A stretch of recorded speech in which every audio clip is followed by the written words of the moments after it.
Olá, como é que você está? Tudo em paz contigo? Mais uma vez, uma alegria te reencontrar.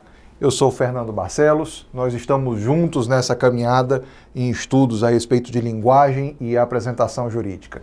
No nosso momento de hoje, na nossa oportunidade de continuar discutindo a respeito desse valiosíssimo conteúdo, nós vamos tratar sobre concordância e regência. Falar sobre concordância e regência é absurdamente importante. Não há como você ter uma linguagem jurídica apropriada se você não domina as regras de concordância e regência. Mas eu preciso deixar uma coisa clara para você. Veja lá, nós ao falarmos sobre concordância e regência, falamos eminentemente sobre gramática. Eu não sou gramático, eu não sou linguista, sou estudioso do conteúdo, sou estudioso da matéria, mas o meu foco aqui é apresentar para você, numa versão resumida, numa versão sintetizada, mais do que isso, é te motivar, é mostrar para você o quanto você precisa estudar, conhecer e dominar, porque é um processo. Você estuda, você conhece e na medida em que você, quanto mais conhece, mais você será apto, mais você será apta a dominar esse conteúdo que, como eu disse, é eminentemente gramatical. Então aqui, prezado, aqui, prezada, vai demandar um esforço, vai cobrar de você um trabalho de estudo, um trabalho em que você vai se debruçar na sua gramática de preferência ou nas suas gramáticas de preferência, e a partir desses estudos você vai constituir uma consistência de um conhecimento sobre a temática da concordância e da regência. Nosso trabalho aqui, repito, é apresentar para você a temática e tentar te mostrar o quanto isso é importante e, portanto, o quanto você precisa estudar, conhecer e se tornar cada vez mais apto, cada vez mais apta no domínio da concordância e da regência. De princípio, nós precisamos te dizer que alguns tratados são importantes para que a língua portuguesa seja unificada. Nós temos aí, de 2004, salvo engano, um tratado unificador da língua portuguesa. Portanto, todos nós, lusófonos, todos nós que temos como língua-mãe a língua portuguesa, dali em diante nos submetemos a essas regras, a esse acordo coletivo, acordo internacional de uniformização da regra gramatical ou das regras gramaticais da nossa língua. E para que serve isso? Para ser utilizada da melhor maneira possível, para que todos os lusófonos possam utilizar da melhor maneira possível os recursos, as orientações, o alinhamento gramatical que nos é oferecido. Dentre elas, citamos as regras de concordância e regência, as quais estudaremos de maneira apresentativa e vocês estudarão de maneira mais detalhada nos vossos trabalhos de estudo, nas vossas investigações a esse respeito. Fico muito falando da minha vida pessoal, mas esse aspecto é relevante. Em 2018, até o final de 2019, a bem dizer, eu passei por uma oportunidade profissional que me levou para fora do país novamente. Desta vez, eu fui em Espanha e Portugal. E por estar numa região de fronteira, eu estava muito próximo de uma universidade em Portugal, onde lá resolvi fazer mais uma especialização. E uma das coisas que me preocupou, não obstante a ter clareza sobre a reforma gramatical sobre a qual falamos ainda há pouco, uma coisa que me chamou a atenção, que me tomou alguma preocupação, era o quanto de assertividade eu teria de despender, o quanto de trabalho gramatical, textual, sintático, morfológico eu teria de ter na constituição dos meus textos. Repito, muito embora eu tivesse a clareza à época da reforma ortográfica, né, dessa convenção que gerou essa reforma ortográfica para os lusófonos. Mas qual foi a minha surpresa ao perceber que uma boa parte dos professores, de fato, aplicavam já eram disciplinados pela reforma. Aqueles mais tradicionais, eu fiz essa formação, essa pós-graduação numa universidade muito tradicional daquela região, aqueles mais tradicionais, aqueles mais formalistas, ainda se abraçavam as suas regras lusitanas da gramática portuguesa. E isso, para nós, evidentemente, gerou um maior trabalho. Então, que na verdade, no final das contas, acabou frutificando porque eu expandi a minha possibilidade de estudar mais, de aprimorar um pouco mais as minhas habilidades nesse sentido. Mas vamos lá, vamos direto ao ponto. Já falei demais. O que eu preciso conversar com você a respeito disto aqui? Dentre essas regras, né, essa conformação de regras, nós citamos essas regras de concordância e regência que serão objeto da nossa conversa e do vosso estudo. A concordância nominal é a primeira com a qual nós trabalharemos. Com a concordância nominal, ou a respeito da concordância nominal, é importante que se diga que ela ocorre quando há uma concordância entre o aspecto número, portanto plural ou singular, e o gênero, masculino ou feminino, entre o substantivo e o adjetivo que dá característica a ele. Vamos começar a colocar isso aqui em prática já já. Eu vou exemplificar o que nós estamos falando e eu tenho certeza que vai ficar muito mais claro. Muito mais claro ainda ficará quando você concluir os seus estudos sobre a temática da concordância e da regência. Mas vamos nós. A concordância nominal é dividida em regra geral e algum conjunto de regras específicas, que eu recomendo que você estude uma a uma de maneira detalhada, as quais serão trabalhadas uma a uma para que você, acadêmico, possa compreendê-las, que é o meu convite. Vamos então às regras geral e específica da concordância nominal. Regra geral. O adjetivo que caracteriza um único substantivo concorda com ele em gênero e número. O exemplo está aqui. A menina pequena correu pelo parque. Menina, vamos lá, é o quê? O adjetivo é pequena, menina é substantivo. Então, o adjetivo pequena, o adjetivo que caracteriza um único substantivo menina, vai se adequar esse adjetivo ao substantivo em gênero e número. Então, a menina pequena, se fossem as meninas, seriam pequenas. Correu, o verbo, também tem concordância verbal, falaremos disso daqui a pouco, correram pelo parque. Então, o que eu tenho? Eu tenho um adjetivo, pequena, que vai ser dirigido por uma concordância em gênero e número com o seu respectivo substantivo. Isso aqui é o mais fácil, isso aqui é o mais óbvio, isso aqui, portanto, é a regra geral. A coisa começa a ficar interessante daqui em diante, quando nós passamos a tratar as regras específicas. Dentre elas, eu destaco só uma, o restante do trabalho é o pedido que eu vos faço que vocês estudem, para que vocês percebam a complexibilidade dessas regras. Complexibilidade não quer dizer dificuldade, minha amiga. Complexibilidade não quer dizer que é algo inacessível, meu amigo. O que eu quero dizer é que são muitos exemplos, são muitas ocorrências. E como eu disse ainda há pouco, você precisa conhecê-las para depois dominá-las. Então, quais são essas regras específicas que eu destaco dentre elas essa daqui? Quando um adjetivo caracteriza vários substantivos, se isso ocorrer, o que você vai fazer? O adjetivo poderá concordar em gênero e número com o substantivo que está mais próximo. Então, olha como é que acontece. A menina e o menino. O adjetivo é pequeno.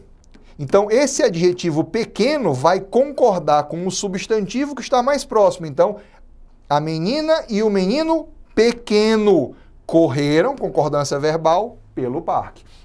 Então, você vai ver, a despeito de cada uma dessas regras específicas, como o adjetivo vai concordar com os substantivos. Porque o que vai tornar essas regras especiais peculiares uma a uma? É a maneira como se dará essa concordância do adjetivo com o substantivo, portanto, essa concordância nominal.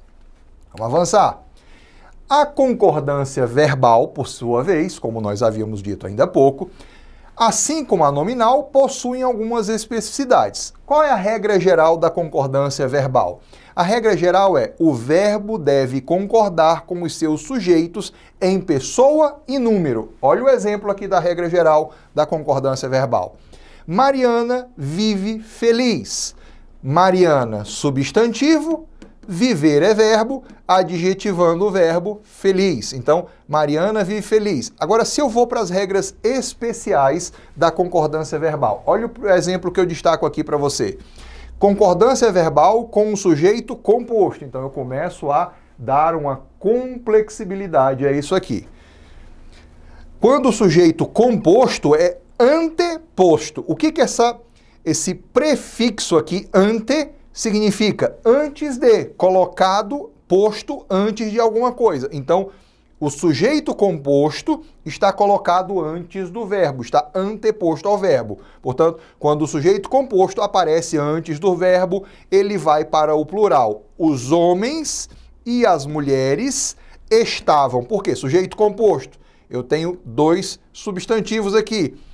Então, se eu tenho dois substantivos, o verbo, nessa condição do sujeito anteposto ao verbo, posto antes do verbo, o verbo vai concordar, a concordância verbal terá respeito à pessoa e, sobretudo, ao número. Então, olha, os homens e as mulheres estavam muito felizes, a adjetivação com a festa. Então, esta é uma das possibilidades das regras especiais quanto à concordância verbal. Vamos seguir.